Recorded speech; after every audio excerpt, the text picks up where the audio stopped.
The secret cannot be kept much longer. That's how George Plimpton began his profile of Hayden Siddhartha Finch, the Buddhist monk and New York Mets rookie capable of throwing a baseball at speeds of 168 miles per hour and with pinpoint accuracy.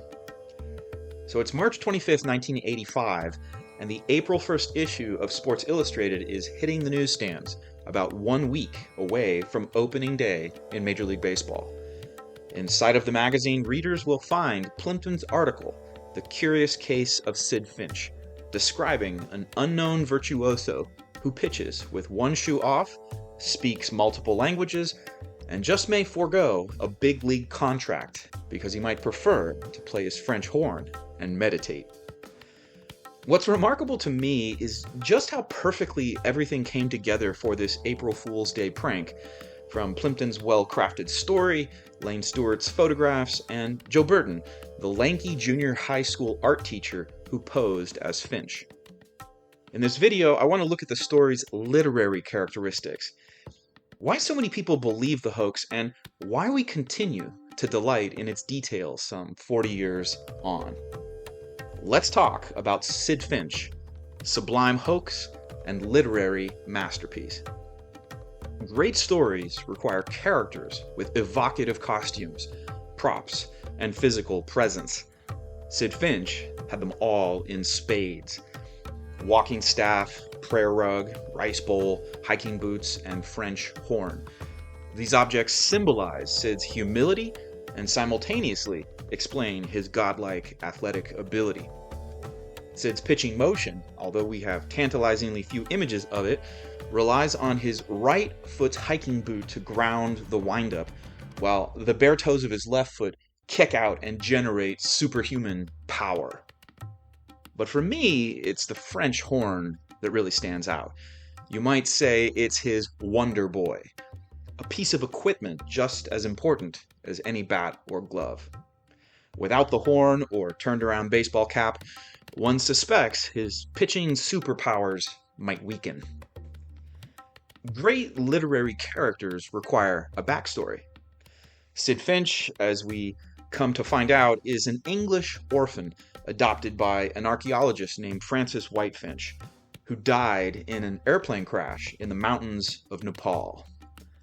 Finch briefly attended Harvard University, where roommate Henry W. Peterson, a present-day New York stockbroker working for Dean Witter, said of his roommate, he had almost no belongings, a knapsack, a bowl he kept in the corner on the floor, and one pair of hiking boots.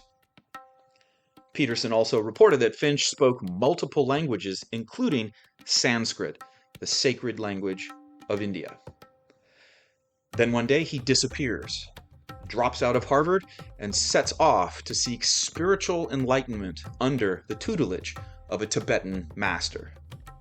En route to the Himalayas, he stops in Egypt and sends pictures of himself to Henry, but apart from that communication, nothing else. He leaves behind the Western world, and we are left to imagine the 20-something in a remote corner of Tibet, meditating among Buddhist monks and fellow seekers. 8 years later, Bob Schaefer, manager of the Mets AAA farm club, the Tidewater Tides, is headed back to his hotel after a game in Old Orchard Beach, Maine. That's when Sid approaches him near a park and says, "I have learned the art of the pitch." He then rears back and throws a ball that explodes a glass bottle off the top of a fence post. Schaefer has just seen the Tibetan fastball. Plimpton writes that Finch begins each pitching session with Namaste, or greetings in Sanskrit, and concludes each appearance on the mound with the same word. For him, throwing the ball is a spiritual exercise in which he transfers the energy of his mind and body into athletic motion. At the same time, Finch is totally uninterested in wealth or fame, so he might just return to Buddhist meditation or playing his French horn. So why did so many people believe the hoax? One reason, apart from the beguiling props and backstory, has to do with the New York Mets. They agreed to cooperate with Sports Illustrated's photographer, Lane Stewart, who captured stunning, seemingly real images of his friend Joe Burton at spring training in St. Petersburg, Florida, where Plimpton described a canvas enclosure designed to keep Finch's pitching a secret, all while the Mets willingly staged photographs and had fun with the prank. The profile featured Finch conferring with Mets pitching coach Mel Stottlemyre, while catcher Ron Reynolds is shown rubbing his palm in pain after handling Finch's fastball. And there he was, leaning on his walking staff, fielding questions from journalists on and off the field. So many people, coaches, players, an innkeeper in St. Petersburg, gave Plimpton quotes. How could they all be in on the hoax? And he had a scouting report.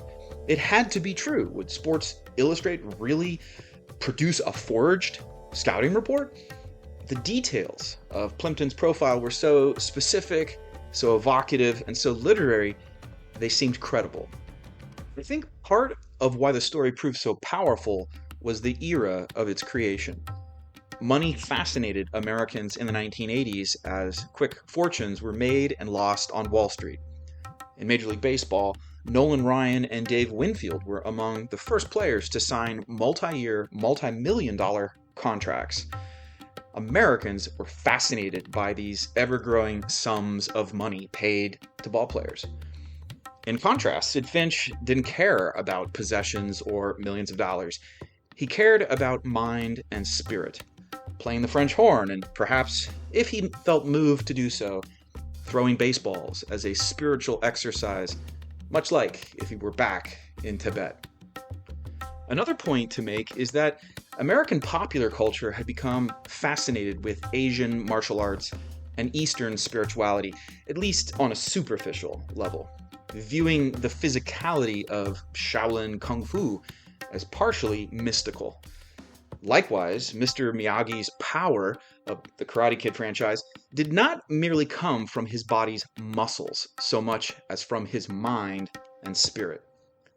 Sid Finch was doing the same thing, harnessing the power of his spirituality to throw a baseball 168 miles per hour. Let's talk for a minute about Sid Finch's creators.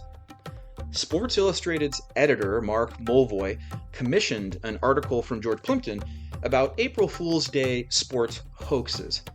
But Plimpton went another way. Why not invent the hoax? Plimpton is part of what made the prank so powerful. The patrician from New York City was co-creator of the literary magazine Paris Review, and he had acted in films. He was known for participatory journalism, where he'd step into the shoes of professional athletes for a story. Famously, he tried out for the Detroit Lions as its quarterback. But the point to make is that he was a nationally known and respected journalist, a maverick, to be sure, but not a trickster. So where did Plimpton get his inspiration? Well, later he mentioned Orson Welles' fictitious radio drama, The War of the Worlds, broadcast in 1938, which some people took seriously.